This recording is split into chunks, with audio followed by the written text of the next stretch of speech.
का दिव्य दर्शन श्री महाराज व्यास नंदन सुखदेव जी के मुखारविंदों से राजन परीक्षित को कराई जा रही है। सूत जी महाराज के द्वारा शौनकादिक ऋषियों को, यत्र तत्र महाराज संतों के द्वारा भक्तगणों को भगवान बांके बिहारी लाल की आसीम कृपा, श्री माता रानी की आसीम मनोकंपा, श्री भूत भामन भोलेनाथ की भाव में उपस्थिति, श्री हनुमंत लाल जी की भाव में उपस्थिति, भगवान करुणा निधान की दिव्यमयी कथा का रस स्वादन हम इस दिव्य पावन क्षेत्र चक्सनिया ग्राम के मणिरामपुरवा में आज तृतीय दिवस की पावन कालवेला में पधार कर तिवारी जी के यहाँ अपने आप को धन्य कर रहे हैं। एवं विनिमय जाते सुधाराज्ञा प्रपीयता प्रपश्यामो वयं सर्वे श्रीमद्भागवतामृतम्।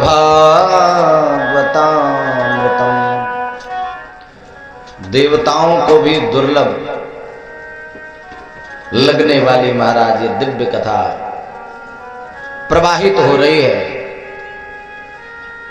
जहां पर महाराज सूत जी और सुखदेव जी जैसे मनीषी विराजमान हैं, वहां हमारे जीवन के जितने समाधान हैं वो ऐसे ही सहजता रूप में मिल जाते हैं। समाधान के लिए महाराज संत का होना बहुत आवश्यक है। कल हम लोगों ने चर्चा करी कि भगवान ने भक्तों पर कृपा करी, पांडवों पर कृपा करी, भीष्म पितामह पर भगवान ने कृपा करी, भगवान ने परीक्षित पर कृपा करी, भगवान ने मां कुंती पर कृपा करी, धृतराष्ट्र गंधारी सब पर कृपा करी। कल सुखदेव जी महाराज विराजे राजन परीक्षित को भगवत कथा सुनाने के लिए व्यास मंच पर श्री सुखदेव जी महाराज जैसे दिव्य वक्ता विराजमान हो। क्या कहना है, जीवन तो वही धन्य हो गया। महाराज परीक्षित अपने आप को बड़े बड़े भागी समझते हैं, महाराज हम तो बड़े भागी हैं, मैं क्या करूं बाबा। हमार यादह शूद्रश्चलमति रसोईया प्रसवभू कृताघनो दुर्मानी विस्मर पशो वंचन करः नृशंसः पापिष्ठा कथमहमितो दुःख जलधे रपारा दुक्रीणा स्तव परिचरेण्यं चरणयो। महाराज मैं आपके चरणों में वंदन करता हूं। और आपसे मैंने कल प्रश्न किया, किस जीव को भगवान से तत्काल प्राप्ति कराने का सुगम साधन क्या है। मैंने तो सुना 2 4 5 बार मंदिर जाने से भगवान मिलते हैं। कोई कहता है भगवान के दिन भर माला फेरने से ही भगवान मिलते हैं। सबकी अलग अलग भावनाएं हैं प्रभु, लेकिन मेरा विचार है कि महाराज भगवान मिलते कैसे हैं। और जैसे इस प्रश्न को सुना तो गदगद हो गए। सुखदेव जी कहते हैं कि राजन ये प्रश्न जो आपने किया मैं क्या कहूं। श्वास श्वास पर कृष्ण भज वृथा श्वास जने को ना जाने या श्वास की आवन होय कि न हो। हमें तो ये मन में रखना है कि गोविंद के चरणों में हमें कैसे बंधना है। भगवान बंधते कैसे हैं, बड़ा भेद है। भेद क्या है? अच्छा क्या बंधता है? आत्माएं बंधती हैं कि मन बंधता है कि शरीर बंधता है? बाबा मुस्कुराए। पहली चीज तो कर से कर्म करूं बिनान मन राखूं जहां कृपा निधान। जितासनो जितश्वासो जिता संगो जितेंद्रिया। जितासनो, आसन जीतो, जितासंगो, संग अच्छा करो। जितेंद्रिया, अपनी ज्ञानेंद्रियां कामेंद्रियों को अपने बस में करो। एक बार तो किसी भक्त ने कबीरदास जी महाराज से एक प्रश्न किया।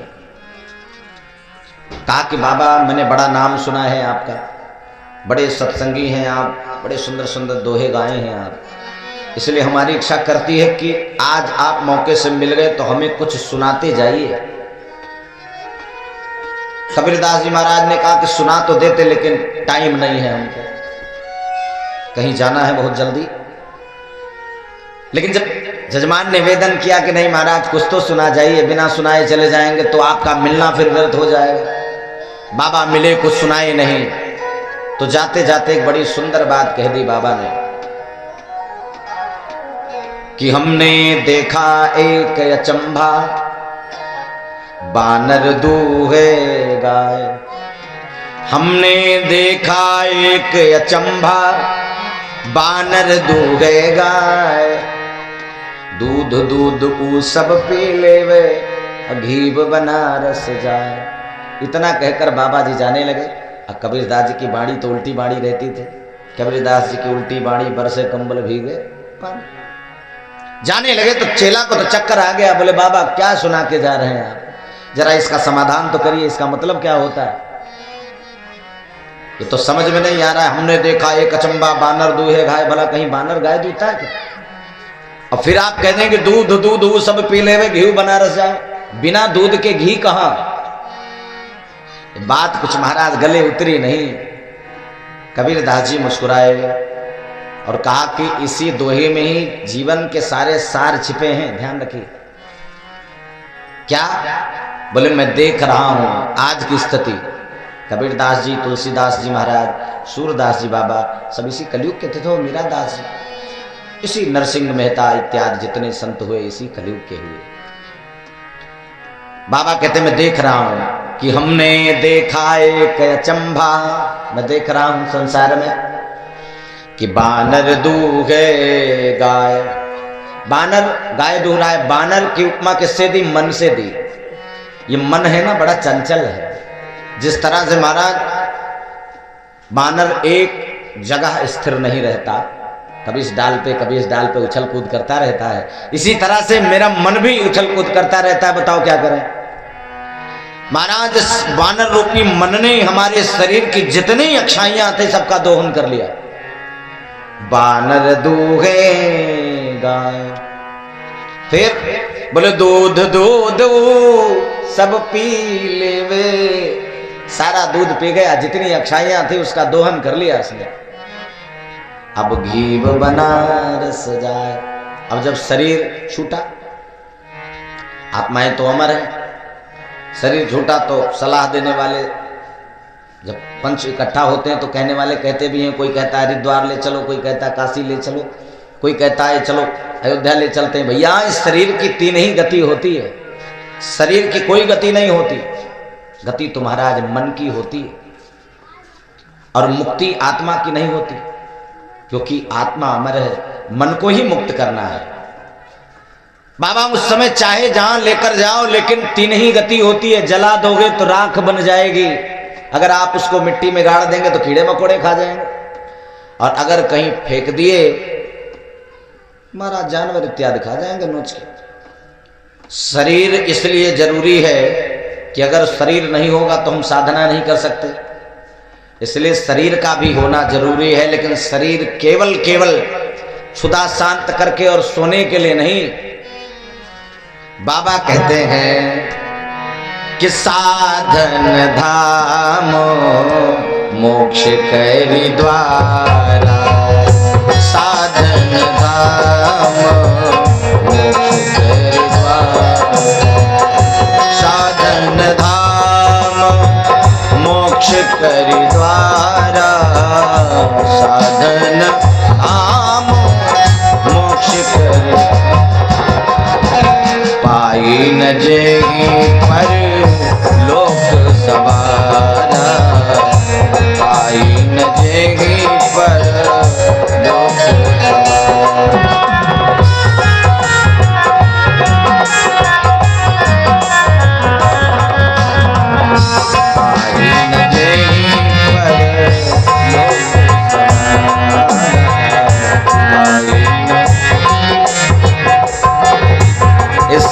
को पाने के बाद भी अगर हम अपने लोक को नहीं बना पाए तो फिर शरीर का पाना व्यर्थ है।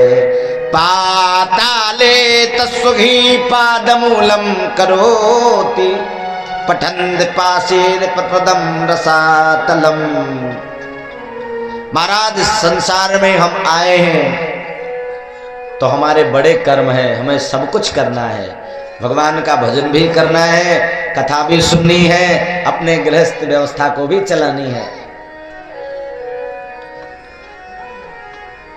बड़ी सुंदर महाराज राजन परीक्षित के प्रश्नों का जवाब दे रहे हैं। ये तो भगवान का एक रचा हुआ क्रीड़ा है महाराज, जब चाहते हैं जैसी लीला करते हैं। महाराज एक दिन भगवान लेटे लेटे मन में विचार किया, सृष्टि को उत्पत्ति की। महाराज उस समय अपने नाभि से कमल प्रकट किया, कमल से ब्रह्मा जी, ब्रह्मा से महाराज मरीच इत्यादि ऋषि मुनि संत जन हुए, जिनसे देवता मनुष्य इत्यादि प्रकट हुए। महाराज ब्रह्मा जी ने सोचा कि भाई मेरी उत्पत्ति कमल से हुई तो जरा देखूं कि इसकी जड़ कहाँ है, उत्पन्न करने वाला कोई तो होगा। अंदर प्रवेश किए, आज चले गए अंदर तक, लेकिन महाराज कहीं अंत नहीं मिला। फिर लौट कर उतने ही ऊपर गए, थक गए, वहां भी अंत नहीं मिला, लौट कर आए। विचार करने लगे आखिर है कौन, मुझे जन्म देने वाला कौन हो सकता है। आकाशवाणी हुई, तप करिए। ब्रह्मा जी ने तप किया, भगवान नारायण का दर्शन हुआ। नारायण, नर माने जल, अयन माने शयन करना, जो जल में शयन करता हो उनका नाम नारायण है। नारायण भगवान का साक्षात दर्शन हुआ। ब्रह्मा जी ने प्रणाम किया, बड़ी कृपा करी प्रभु, आप ही हैं हमारे विधाता। बोले हाँ, हम तुम्हारे विधाता हैं, लेकिन अभी सृष्टि के विधाता हम तुम्हें बना रहे हैं, आशीर्वाद दे रहे सृष्टि का, आज से तुम विधाता हो। महाराज ब्रह्मा जी ने पूरी सृष्टि की रचना करी। ब्रह्मा जी को महाराज भगवान ने 4 चतुश्लोकी भागवत सुनाया। किया हवा मेवा सग्रे नान्यद्यत् सत्परम पश्चादहं यदे तक्षम योमशिष्यते सौम्यहम त्रिते प्रतीयते प्रतीयते चात्मनिम तद्यात्मनं मायम यथा भासो तथा तमः यथा महन्ति भूतानि भूतेष्वचेष्वनु प्रविष्टानि प्रविष्टानि तथा तेषु न तेष्वहम्। एतावदेव जिज्ञासं तत्त्वजिज्ञासुनात्मनम् अव्याक्तकारेभ्यं तस्यात् सर्वत्र सर्वदा। चतुश्लोकी भागवत सुना दी। परमात्मा ने कह दिया कि भाई सृष्टि के उत्पन्न होने से पहले मैं था, सृष्टि के लय प्रलय के बाद भी मैं ही रहूंगा, सृष्टि बिगड़ने के बाद जो बचता है वो मैं ही होता हूं। जैसे मैंने, एक उदाहरण के तौर पर ले लीजिए, जैसे एक सोने का ईंट हो, अब उस सोने के ईंट अगर किसी जोहरी को मिल जाए, किसी कारीगर को मिल जाए तो उसी ईंट से न जाने कितने आभूषण तैयार होंगे, उसी का कान का भी बन जाएगा, उसी का नाक का भी बन जाएगा, उसी का गले का भी बन जाएगा, उसी का हाथ का। है तो सोना ही, लेकिन उसके आकार अलग अलग हैं, उसी के कई रूप दिए जा सकते हैं। भगवान कहते हैं भैया इस संसार में जो भी आप देख रहे हैं यह सब मेरा ही रूप है। यथा महंतम भूतानि भूतश्चन्नवशेष्वन् ईश्वर अंश जीव अविनाशी। आत्माएं फिर भगवान में जाके विलीन हो जाती है। परीक्षित ने बड़ा सुंदर प्रश्न किया कि महाराज वो तो ठीक है, लेकिन भगवान मिलते किसको हैं? सुखदेव जी ने परीक्षित से कहा किसको मिलते हैं तुम बताओ। तो परीक्षित ने कहा कि उनको मिलते होंगे जो दिन में 4-5 बार स्नान करके जल वल चढ़ाते होंगे, या खूब शिव बाबा को भस्म और चंदन खूब लपेटते होंगे। बोले ना, फिर महाराज तो फिर उनको मिलते होंगे जो तपस्या करते हैं।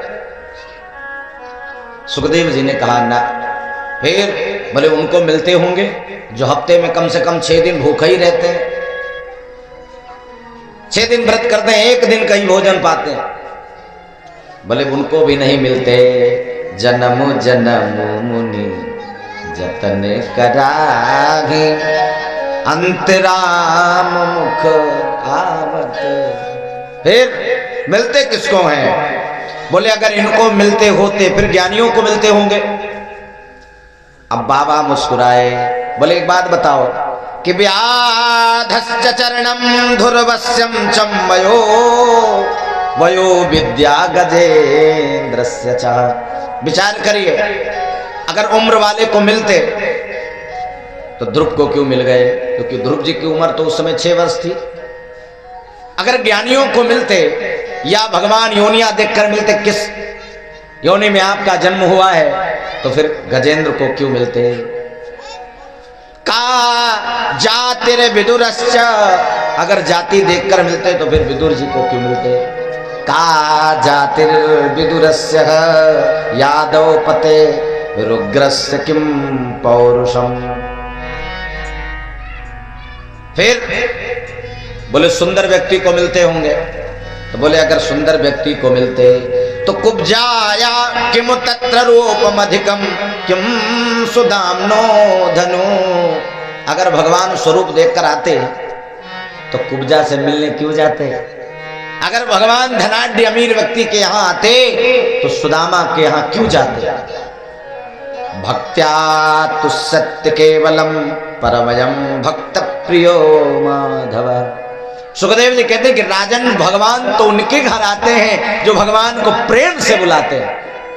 भगवान उम्र नहीं देखता, भगवान जाति नहीं देखता, भगवान ये नहीं देखता कि आपकी परिस्थिति स्थिति क्या है, आप अमीर हैं गरीब हैं, नहीं देखता। भगवान तो केवल केवल भाव देखता है, आपका भाव कैसा है। अस हमारे प्रभु बड़े सेवकाए, अस हमारे प्रभु बड़े सेवकाए, लेकिन बसन बसन चुराए, लेकिन बासन बसन चुराए।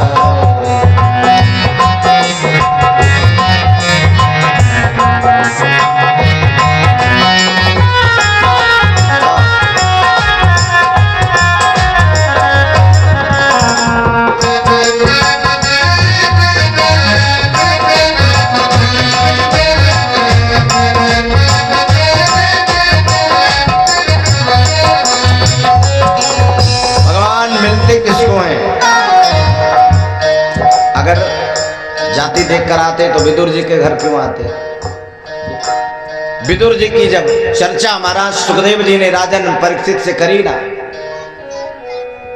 कि का जाति विदुरस्य यादव पते, 2 दिन इंतजार किया है हमने, आज हमने कहा गनगना ही देते हैं, लगता है कोई समस्या आन पड़ी होगी। ठीक है, देर आए लेकिन दुरुस्त आए। यदा तुरादो सुंदर पुष्टम धर्मे विनस्त दृष्टि। भगवान के से अनुग्रह बरसती रहे। प्रेम से बोलो जय श्री कृष्ण। महाराज बड़ी सुंदर कथा आपने सुनाई। ये विदुर जी दासी पुत्र कैसे हुए? महाराज जब अंबिके अंबालिके को महाराज वेदव्यास के द्वारा दोनों को पुत्र हुआ तो उसी समय महाराज इन दोनों ने लज्जावश दासी को भेजा एक बार।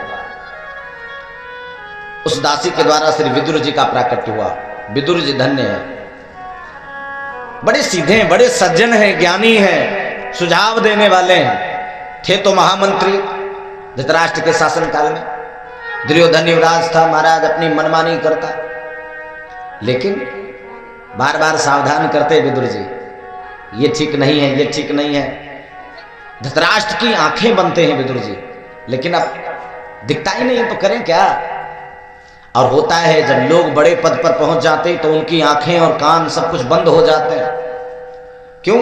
क्योंकि उनकी आंखें कोई दूसरा हो जाता है, उनको दिखाने वाला कोई दूसरा होता है, बताने वाला कोई दूसरा होता है। अपनी आंखों से देखें तो समझ में आवे, बताने दिखाने वाले कुछ दूसरे, तो जैसा दिखाएंगे जैसा बताएंगे वैसा वो मानेंगे, वही करेंगे। एक बार तो भगवान शांति दूत बन करके जब द्वारिका से आए हस्तिनापुर, तो आज सूचना मिली कि आज भगवान आ रहे हैं, तो इसलिए महाराज दुर्योधन ने खूब सुंदर सजाया है हस्तिनापुर को। इतना सुंदर सजाया है कि मत पूछो।